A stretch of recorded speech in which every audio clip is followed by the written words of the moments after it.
So as you can see, there's a lot more faces on screen than just me today, and that's because I'm joined by the fabulous ladies from F-Series, and F-Series is another female-led motorsport channel here on YouTube, and if you haven't checked them out, I will put all of the links and everything like that in the description. But today we are going to be chatting about whether grid walks are still a good thing in Formula One or whether they're actually becoming like a bit cringe and a bit embarrassing.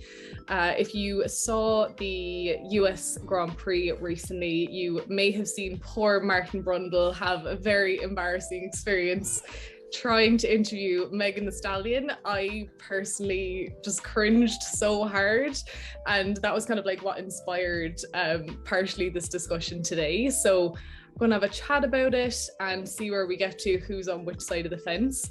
But I will say personally for me, before COVID, I would usually watch the grid walks. Still found them a little bit awkward at times if there was like a big mega star and you had like David Coulthard and they're like, who are you?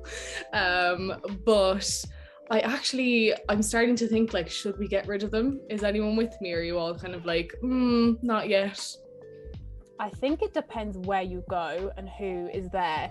So I think if you take America, especially the US Grand Prix is coming up in America, like F1 in America is like becoming a big thing every year. We get more and more people, like celebrities going. I guess Silverstone, you get a lot of VIPs. Monaco, obviously, you get a lot of VIPs. But I think if you look at a grid walk, depending on which country you go to, it's very different. And I think sometimes it's great. I love Martin just bumping into somebody like a technical director from Mercedes or something, seeing what he can get out of there. And Martin Brundle is somebody that's like not afraid to get in there. Same as, I've not watched Channel 4 for a while, but I'm sure Coulthard isn't, worried about butting in or anything.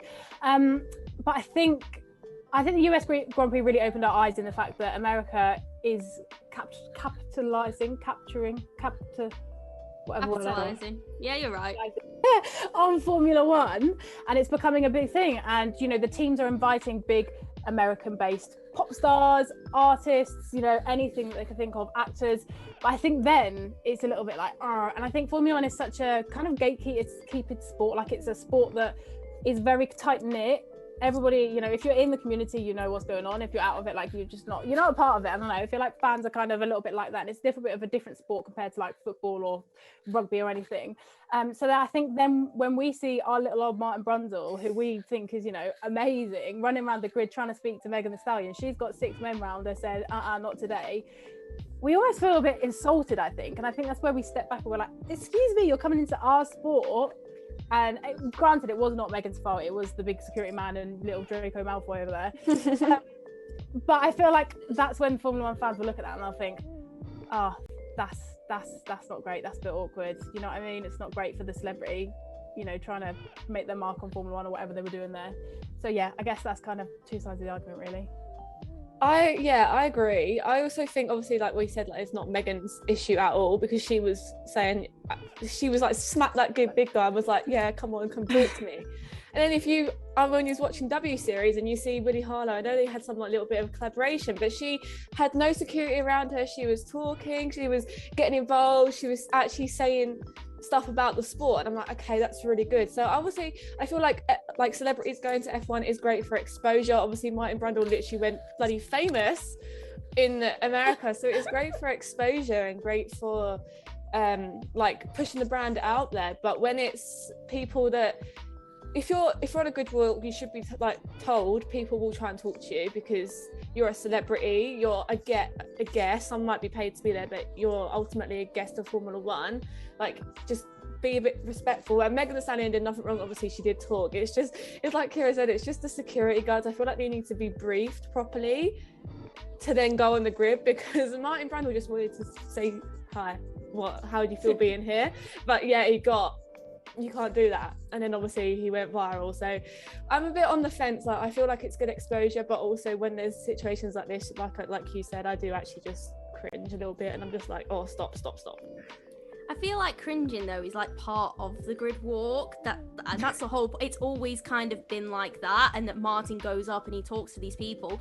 I love grid walks. I think they're great, and we haven't had them at all of them. I think what Kira said was actually really important, in that the place where you have a grid walk is actually really important, because you're not going to just randomly, like, it's who's famous coming to the Hungarian Grand Prix, like there's no wow factor, and I think they become a little bit tedious if you do them too much. But I think the US one is a really, really great one to have done because there were so many celebrities that were there as well. But it's the same thing that the girls have said already, that everyone has to understand that once you're on the grid, you have that responsibility, because at the end of the day, it's great for Formula One to have that exposure of a celebrity coming into Formula One, but it's almost backfired in this way for them. It's not come across in a positive light because the parties that were involved were not on the same page.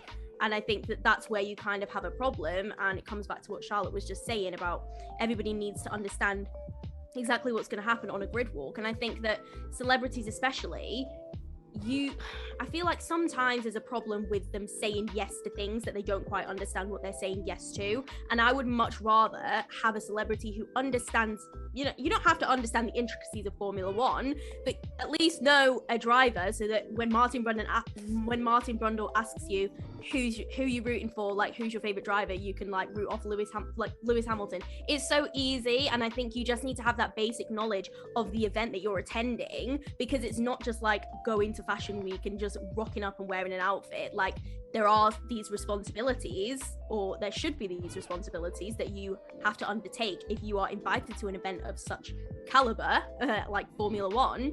I think you need to know what you're getting yourself into and be prepared for a situation like Martin's. I don't know. I'm trying to think what the purpose of the grid walk is. Like, is the purpose of it to tell us about the drivers and just give us a bit of intro into the race? Is it to kind of show who all's about? Or what is the actual purpose of this grid walk? Because it currently just feels a bit all over the place, because you've got Martin asking Megan Thee Stallion to rap for him. And then you've got, which is like, what on earth is going on here? Like, that's just awkward. And then you've got Martin asking Ben Stiller, having like a really good conversation about motorsports with him. He was talking, he knew his history, he knew he liked to race. Like, they had a really good conversation, which I felt added to the Grand Prix. But then you also had him speaking to Rory McIlroy and being like, oh, how did your football team get on today? And I'm like, what is, it just seems so mixed, and I don't really understand the point in it. And I think it's lost that, and it just becomes this like frantic rush. And I think in the past, we used to get a lot more interviews, or not interviews, but quick discussions with the drivers, and the drivers are now so ingrained in their like happy places before the race that we don't get that anymore. And it's almost like lost its grid walk where we talk to the mechanics and ask the mechanics how they're getting on, the team, the drivers, and it's trying to fill the gaps, if that makes sense, potentially. I agree. I think you made a good point there, where it's like there seems to be two completely different types of celebrity that come to a race, and it's like they're either actually really, really into it and they like Steph said, they know like who their favorite driver is, whatever, or they're just paid to be there and it's like a brand thing for them. And I think that's where maybe those folks should be like in the paddock, like not on the grid, like just chilling, doing whatever they're doing, posting on Instagram, whatever they're paid to do. And like then the people that are actually there as guests of, let's say, a team, or like Lewis often has celebrities that he's friends with come to races as guests, like have those people on the grid where it's like, okay, I actually am somewhat comfortable here in this situation, like I know what's going on. Because I think like I think any of us here would agree that motorsport, especially F1, it's kind of a money game. Like there's a threshold there that it's kind of associated with a lot of money. And I think in a way, having celebrities there that have no idea really what they're there for, they're just like collecting a bag essentially, is almost like it's kind of feeding into that negative thing where it's like, oh, is it all about the money? Where the more genuine people who know what they're talking about, you're like, oh yeah, it's really cool to know that Ben Stiller is into motorsport, like that's awesome. And I think it's like that first group of people that I struggle with, where I'm like, okay, like what value are you adding? You know what I mean? I think, sorry, I remember this time I was watching it, and I think it was at Silverstone, and I just physically remember watching it, and Sergio Aguero, when he played at Man City, was there, and someone went up to him on the grid walk and started talking to him, and he couldn't even talk English at this point, like proper like conversation English. He was just there like, yeah, And I was just like, what is this actually gaining? Like, you can go talk to a driver that's actually willing to talk to you, because there is drivers like George Lando a lot on the grid goes over to the side and talks to him. Yeah, so it's like there is still drivers that would do that. So I'd rather, like you said, I'd actually rather talk to someone that knows what they're talking about than a famous footballer who's going to have 30 seconds airtime, look like a bit of a mug because he doesn't know what's going on, and then we're going to move back down the grid. Do you know what I mean?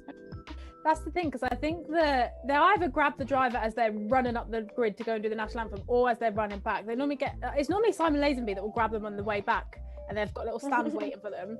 But I think the grid is seen as such a prestigious thing that when you go to an event, you say if you are Megan Thee Stallion, you're going to want to be on the grid, because the grid is just, that's the name of the grid now. The grid has now been seen as this big thing. That's where you're going to be. Like, that is the main show. Like, not in the paddock, in the garage. Like, you want to be in the main show. And I think the other thing is Martin Brundle. I think obviously he's been doing it for so long now, the grid walks.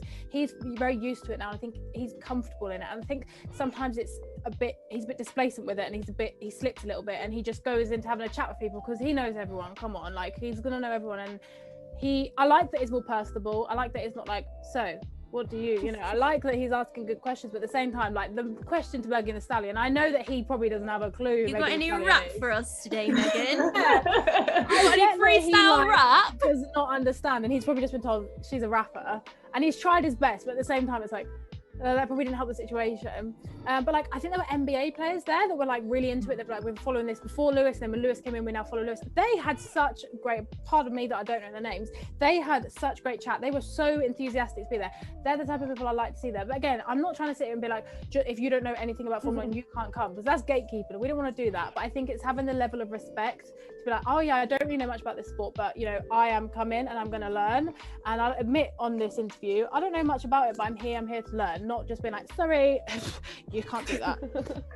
I definitely second that. I think just like owning up to it as well. Like, this is the thing, Formula 1 is a huge sport, and it's big outside of whoever is there. Like, you as a celebrity, you're not there to bring Formula 1 to people. People already like Formula 1. You are here just to endorse. You're not, if Formula 1 isn't landing on your shoulders, you do not have the sole responsibility of making every single person who follows you join into Formula 1. And I think that that's kind of what happened with Megan. Like, I don't know, it just kind of, if you're going to be there for Formula 1, talk to the cameras. That's like what part of what your whole deal is as well. You are like a mega celebrity, you're not shy on camera, talk to them. And I think I'm very confused as to what these bodyguards thought they were doing, and I'm also very confused as to where they were rushing off to on the grid, because where you going back, were they? Oh no, they were going forward. I don't know, wherever you were heading, I was like, what are you in such a rush for? Are you Megan's off to the national anthem.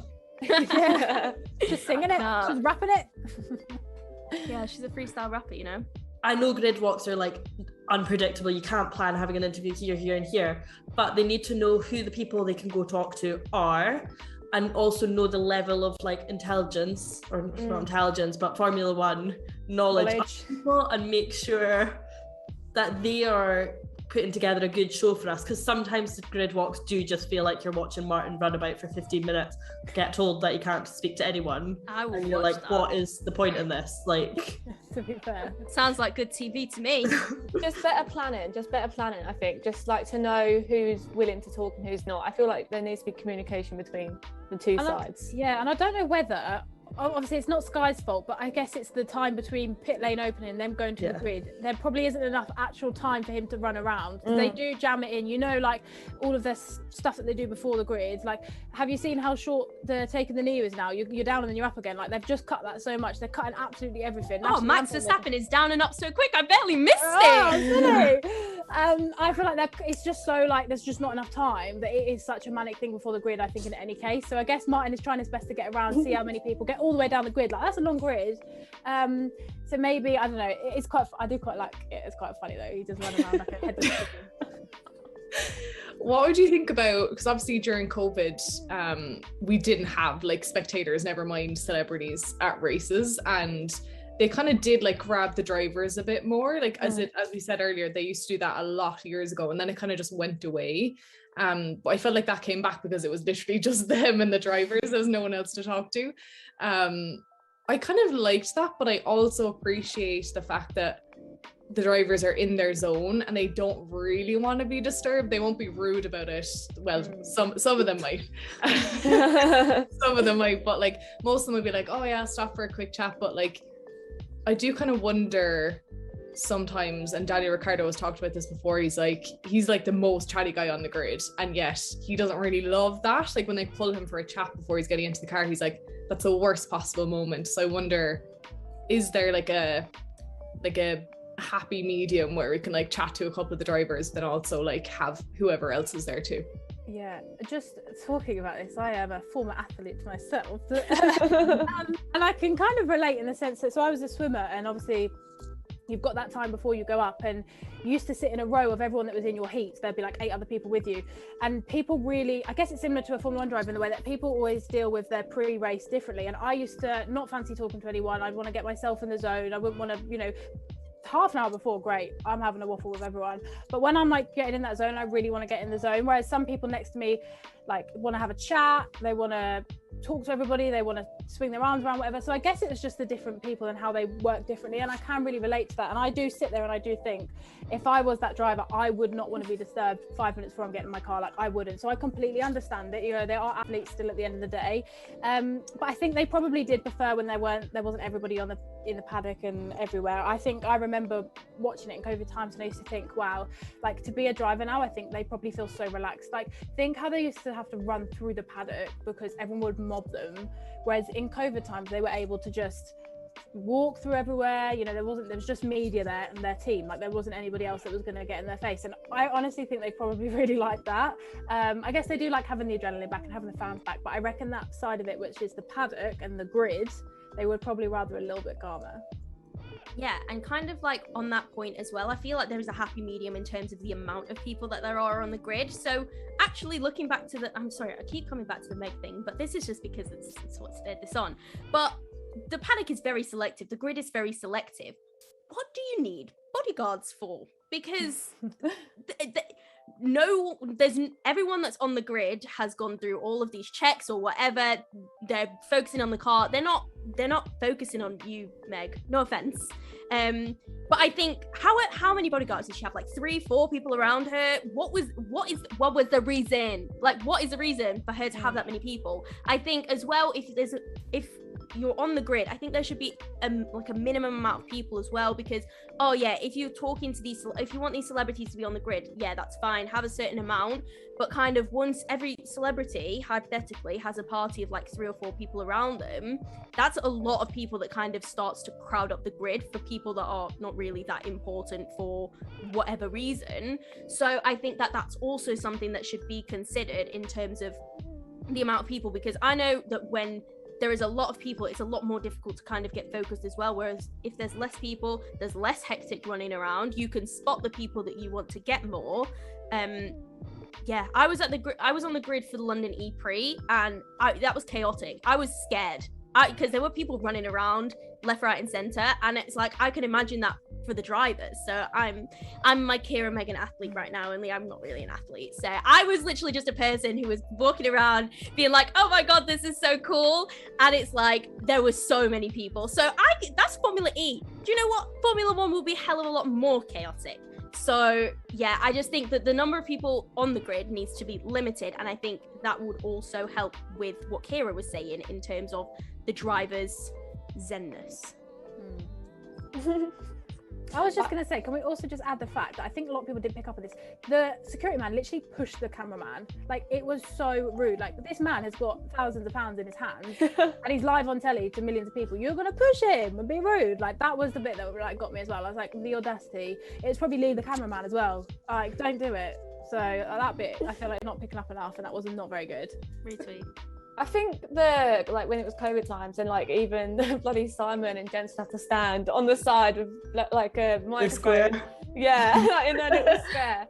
Like I actually found that so refreshing because I could see the mechanics, I could see the engineers, I could see the drivers.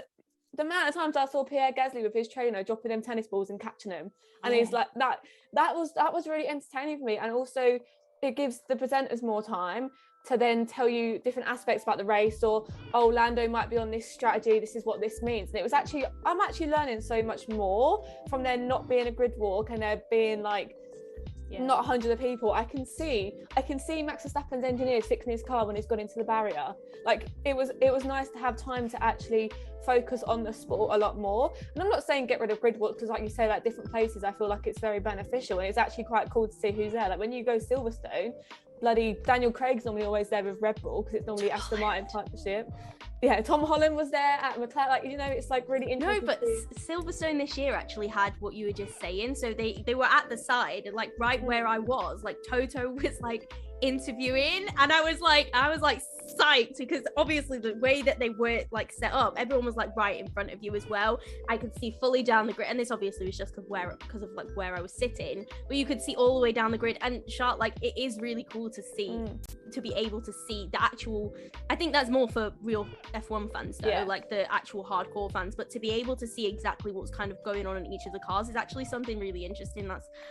I think that's a great point actually, that actual fans want to see kind of what's going on, because we're interested in the technological aspect, and we're also interested in what's going to happen in the race. It was just the whole like stress of the mechanics around Max's car, and then like the FIA coming down with their clipboards. I was like, I've never seen this before, because we don't have the time or opportunity to see the grid so bare, even though there's 20 cars and like 10 teams on the grid. Like you don't see that chance to see Lando's engineer coming over and talk to him, and I really like that. So I actually really enjoyed what it was like in the COVID times. Obviously I want fans there, but for the grid situation and interviews, I really enjoyed that, because I actually learned so much more in them. How many races? 18 races than I have this year.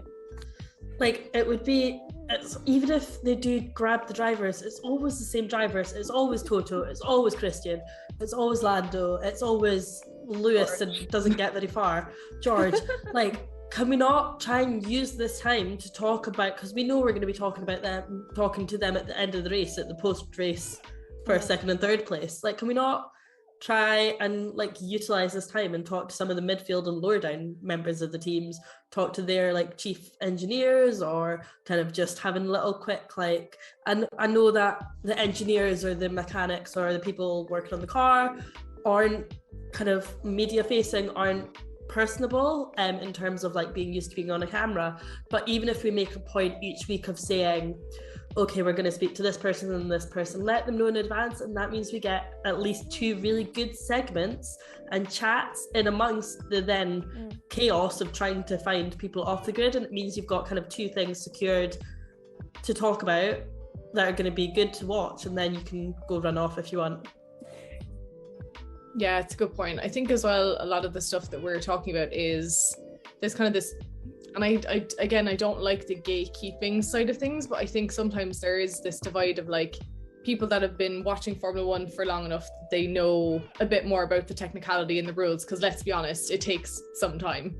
And then people that have just like come in recently who are potentially more about the like, it's the celebrity and it's like all the buzz around it that's drawing them in. And I think what I would actually love to see is like more of like a middle ground in between those two, because it's a really technical sport, and like not everyone is going to understand like the mechanics or whatever, and like I think there is some kind of middle ground there. I just think maybe we haven't quite reached it yet. It seems like there's kind of the like celeb spotting party, and then there's like the oh my god, what's happening with the engine on the grid party. There's kind of like 2 different spots that are being filled by fans right now, and I would love to kind of see in the future it be a bit more like a mix of the 2. Absolutely. And I think Formula One want to make this such a show, and in the current time they're really trying to make this a show. I don't think any of us know the end goal. I mean, today they've just came out to say they're not going to televise testing, which is actually, I love watching testing. I don't know about you. I will sit there the whole day listening to it. I love it.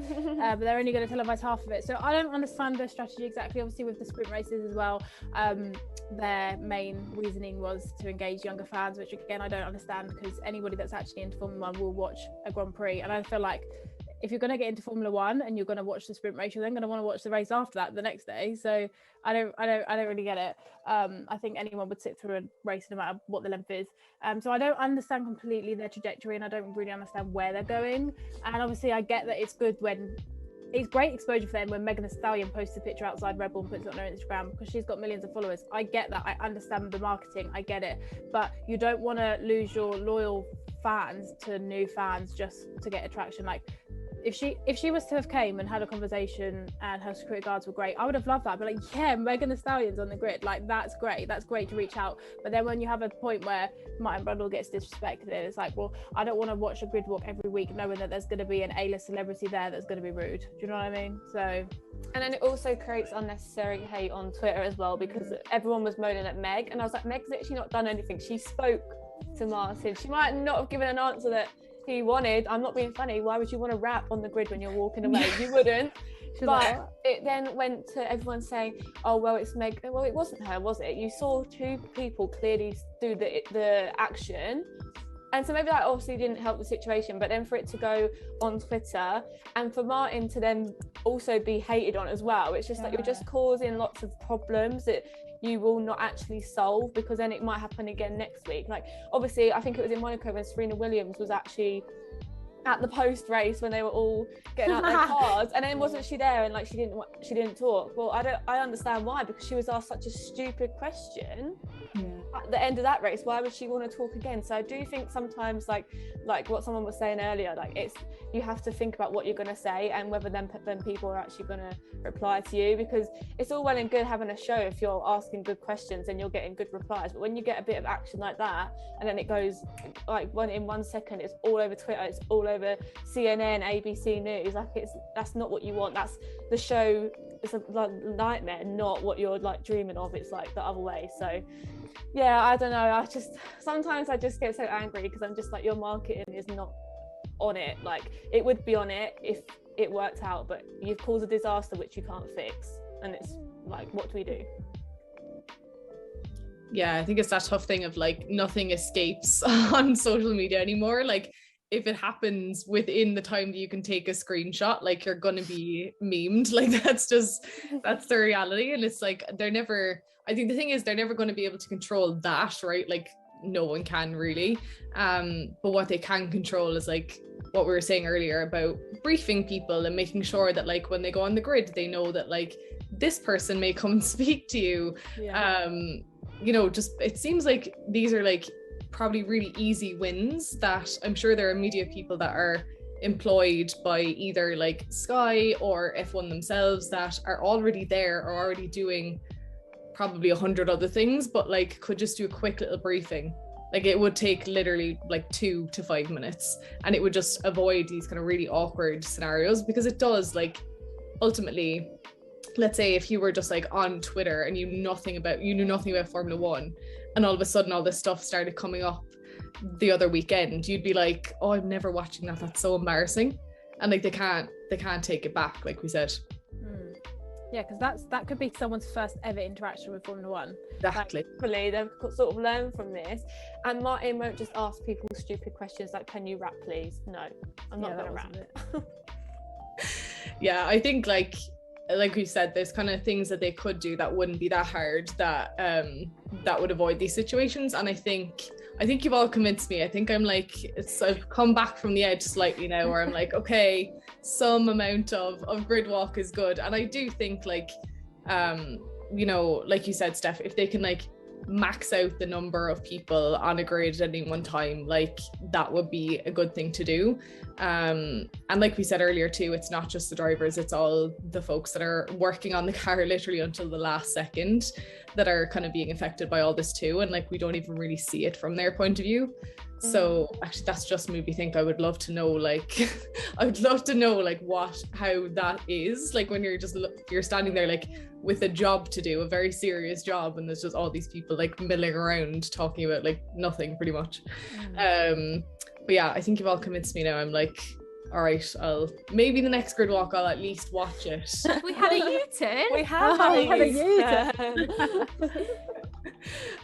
Look, thanks so much to all of you for joining me. I really appreciate it, and just pitching in on the chat. I think you know, we'll survive. Formula One will survive this awkward moment, and we'll carry on. You're the next one. Like, yeah, until the next one. Yeah, hopefully it's not too soon. But thanks so much to all of you for joining me. And yeah, it's been great chatting to everyone.